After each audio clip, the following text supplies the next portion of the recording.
고등학교 그 귀한 토요일 오전에 시간을 또 내주시고 이 자리에 초청해 주셔서 선생님 감사드리고요.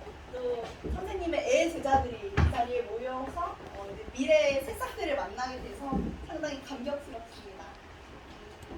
제가 뭐 대단한 사람도 아니고 선생님의 수많은 훌륭한 제자들 많으신데 그 중에 한 명으로 왔고요. 선생님의 교육 그런 이념 그리고 앞으로 교육 방식에 제가 상당히 많은 감동과 또 감명을 받아서 제가 앞으로 도움이 될 수 있는 바가 있을까 그리고 제 삶의 비전과 맞는 방향이 있다면 선생님의 든든한 오른팔이 되어드리고 싶어서 오늘 배우러 왔습니다. 고마워요. 아까 서연이도 그렇고 궁금한 게 많다고 했잖아요. 그렇죠? 궁금한 게 뭔가요? 오, 써놨어요?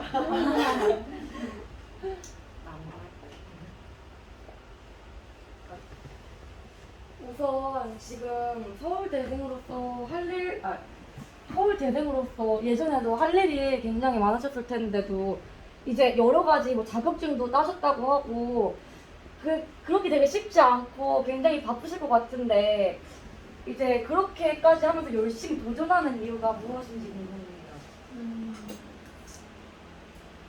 사실 서울대학교에서 만난 친구들 중에 그 누구도 바쁘게 살지 않는 친구는 없는 것 같아요.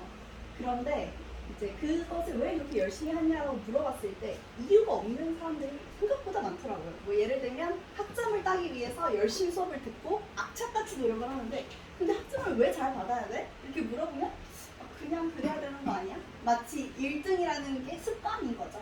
그렇게 달려가는 사람들이 많은데 아까 부인과 비인 말씀해 주셨잖아요. 그렇죠? 내가 이것을 하는 행동이 나중에 어떤 결과를 미쳐질까? 내가 정말 하고 싶은 일인가? 이것이 내가 정말 행복한 일인가? 내가 결국 이 세상을 떠날 때 오늘 한 이 일이 과연 의미가 있을까?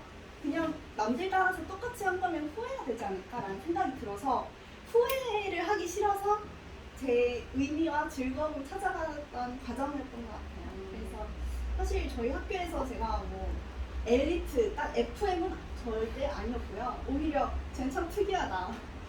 저런 것도 해? 저런 다양한 일을 해? 신기하다라는 말을 많이 들었어요. 그래서 제 전공은 독일어 교육이었고요.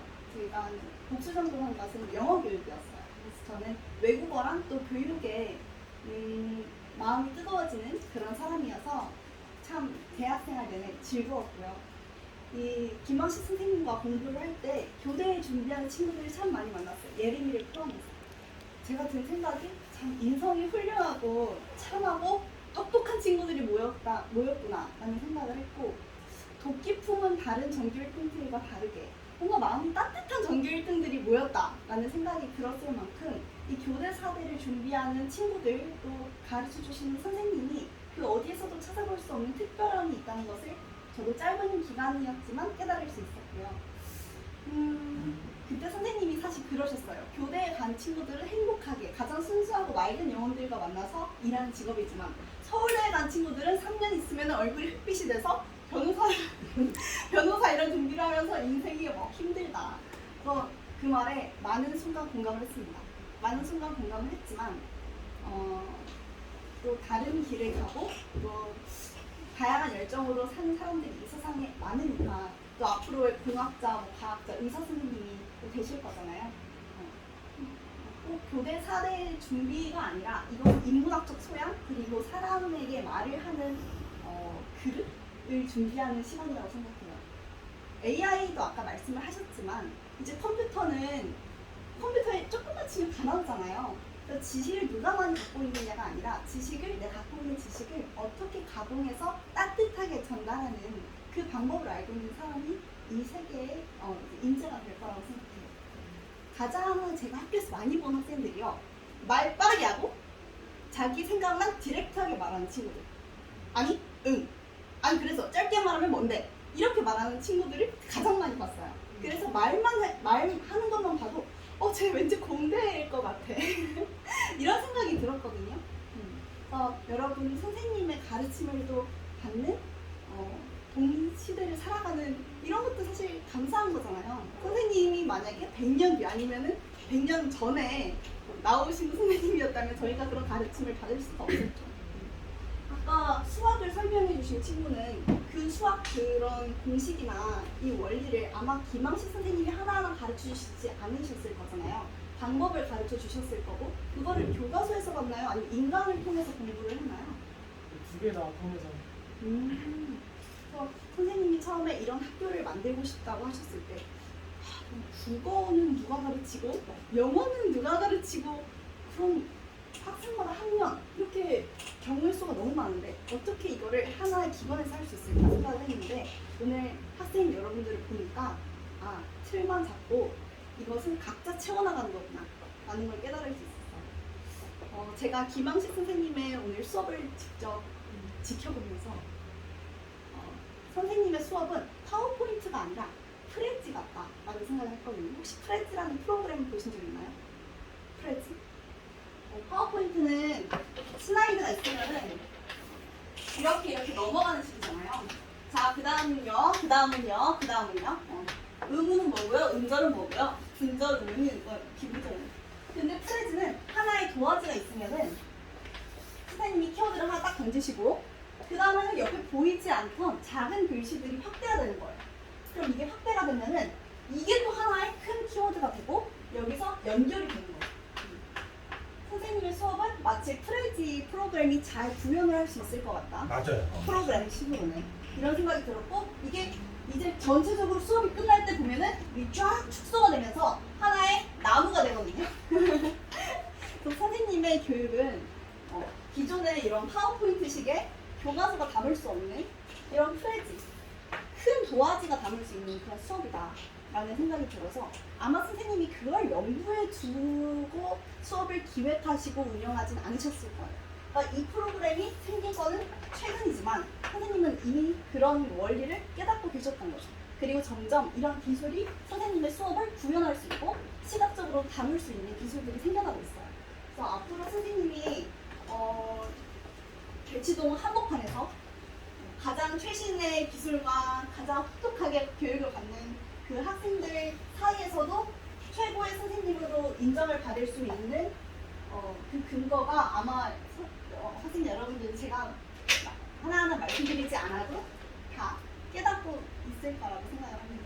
네, 그래서 오늘 너무 사랑스럽고 또 초등학교 1학년 학생도 있는 걸 네. 저 근데 질문 저도 하나 있어서요. 네. 혹시 그 지금까지 되게 듣다 보니까 열심히 막 달려오시는 것 같은데 오다가 막 후회되거나 트라우마 같은 거가 있으신 적이 있으셨어요? 저는 번아웃이 많이 왔었어요. 고등학교 3학년 때 번아웃이 왔었고요. 뭐 다들 열심히 살지 않는 사람은 없겠지만 잘 기준이 있으니까요. 저는 비교를 참 많이 하는 사람이에요. 우리 훌륭한 민서 씨와 다르게 저는 비교를 되게 많이 해요. 그래서 한 명이라도 저보다 잘나면은 제가 제일 못하는 것 같은 생각이 든단 말이에요.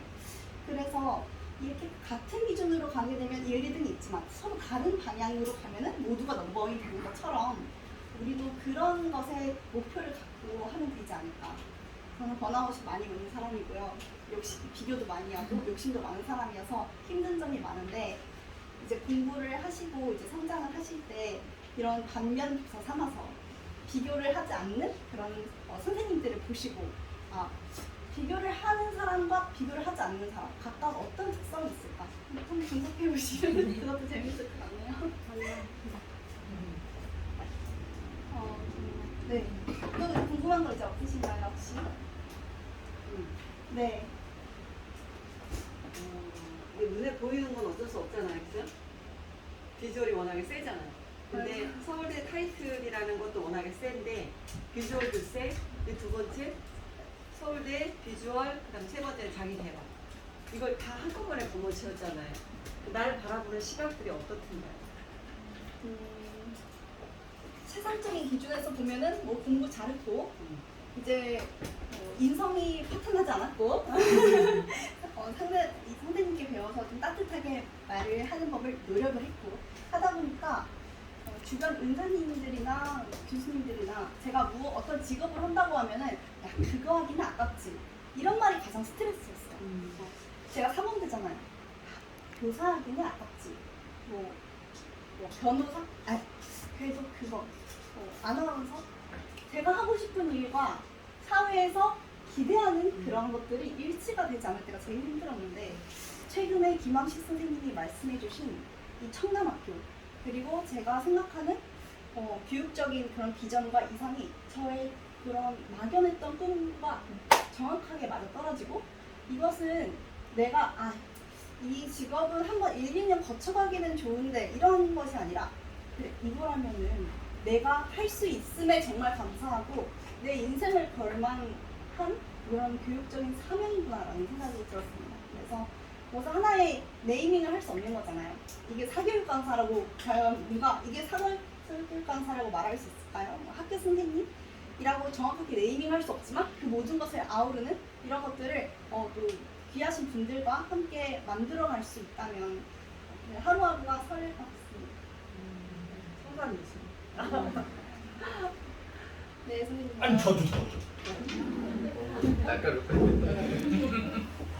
이렇게 얘기 들어보면서 참 6년 전에 은비를 보는 느낌이 살짝 들었어. 6년 전에 우리 면접 이렇게 목동에서 볼 때 은비가 예림이랑 같이 토론을 하는 시간인데 제가 부족하지만 이렇게 사회자가 없으니 제가 사회자를 해도 되겠습니까 하면서 사회자를 맡으면서 딱 하더라고. 그래서 유심히 봤어요. 근데 진행하는 거 보고 얘 만만치 않네. 얘 될 것 같다. 그러더니 딱 보더라고요. 그런 거 보고 오늘도 모습 보고 좀 잊혀졌었는데 지금 다시 이렇게 생각이 나게 하는 것 같아서 세월도 좀 많이 잘 빠르구나라는 생각이 또 들었고 또 이렇게 보면서 은비 아버님을 좀 제가 봤어요. 지금 은비가 이렇게 하는 모습 보니까 좋으시죠. 그렇죠. 이거 공망이야. 그렇죠. 그래서 저도 이제 아빠가 되다 보니까 딸을 이제 좀 보다 보니까 그런 생각이 내가 뿌듯하고 은비가 그렇게 멋지게 되었구나 생각이 들고 질문하고 싶은 건 뭐냐면 우리 예림이는 작곡가였었잖아. 네. 서울대 작곡가를 갔었는데 그 작곡을 하게 되면은 뭐 유학을 가야 되고 또 독일 뭐 베토벤 뭐 모차르트 뭐 소판 오스트리아 이렇게 유학을 가야 되는데 우리 예림이는 김치를 너무 좋아해서 외국을 못 갔다는 거야. 햄버거 싫어하고 김치만 좋아하니까. 그래서 이제 이 작곡에 좀 맞지도 않는 것 같다. 유학 가는 것도 무섭고. 그런데 이제 방향을 틀었죠. 그래서 교대로 다시 갔어. 그러고 났는데 은비가 독일에 유학을 갔다는 얘기 들었어요. 잘 지낼까?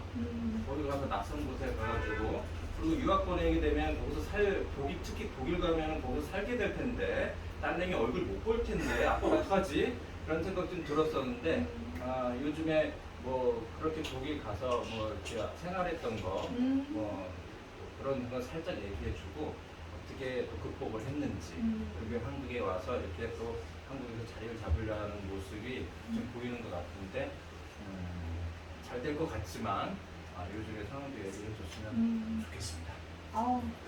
제가 궁금하실 거를 말씀드리고 싶다 보니까 말을 많이 아꼈었는데요. 제가 2년 전에 독일 하이델베르크에 교환학생을 다녀왔어요. 관광지로 유명한 곳이고 학생 도시, 국제 학생들이 참 많이 사는 도시거든요. 저는 사실 교환학생을 가고 싶은 마음이 없었어요. 왜냐면 저희 과의 한 90%가 교환학생을 가지만 가는 선배들을 보니까 다 유럽 여행만 많이 하고 오더라고요. 비행기만 계속 타고.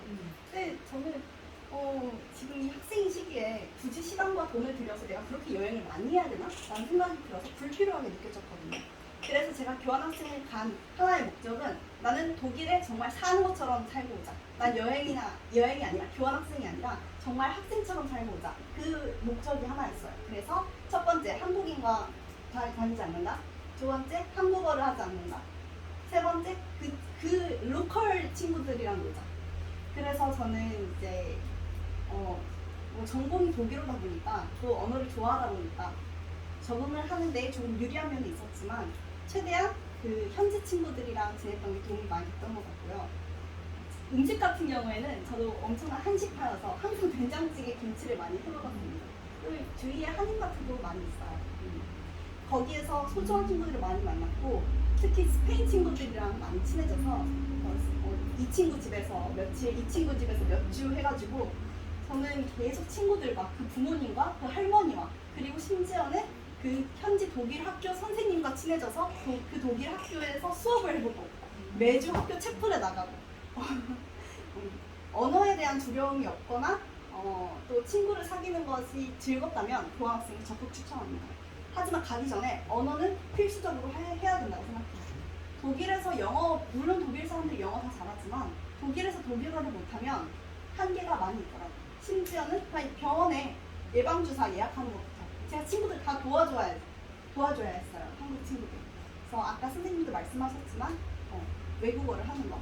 저는 가서 그래서 책으로는 안 배웠지만 대학 생활에 이제 콜롬비아나 스페인 다니면서 이제 스페인어는 말로 하는 스페인어는 어느 정도 기초 생활을 할 수 있을 정도 키웠고 독일어 실력도 키웠고 그런 것들이 내가 바라보는 세상을 좀 넓혀주는 데 도움이 됐던 것 같습니다. 현재는 이제 저번 달에 졸업을 했고 프리랜서로 영어로 MC 행사 MC를 보거나 아니면 한국어 MC를 보는 일로 운동하고 있고요. 이제 제가 졸업하는데 시기에 맞춰서 저에게 작은 선물로 미인 대회를 출전해보자. 제가 이제 있는 모델 협회 언니들이 나가길래 저도 한번 따라 나가봤죠. 생각보다 스케일이 크더라고요. 그래서 그런 걸 보면서 저는 항상 공부하는 친구들 옆에 있었는데 모델 일하는 친구들, 필라테스 강사하는 친구들 등 다양한 그런 분야의 사람들을 보면서 세상을 보는 눈이 더 커졌던 것 같아요. 모두가 다 나랑 같은 생각을 하는 건 아니구나라는 걸 더 배우게 될 수 있어서 무슨 새로운 일을 하는데 가장 도움이 되는 거는 새로운 사람들을 만나는 게 가장 즐겁고 도움이 많이 되는 것 같아요. 그렇습니다. 그래서 지금은 코리아 헤럴드에서 영어로 영상을 만들고 이제 인턴 일을 하고 있고요. 올해 말까지 인턴 일을 하고 나서는 저는 교육 쪽이나 아니면 방송 쪽으로 진로를 진지하게 가고 싶은 마음이 있습니다. 그리고 꿈이 있습니다. 네. 잘할 것 같아요. 네. 방송도 교육도 다 잡았으면 좋겠어요. 파이팅. 네, 이렇게 귀한 시간 내주셔서 이야기를 아주 또롱또롱한 눈빛으로 봐주셔서 감사합니다. 남학생들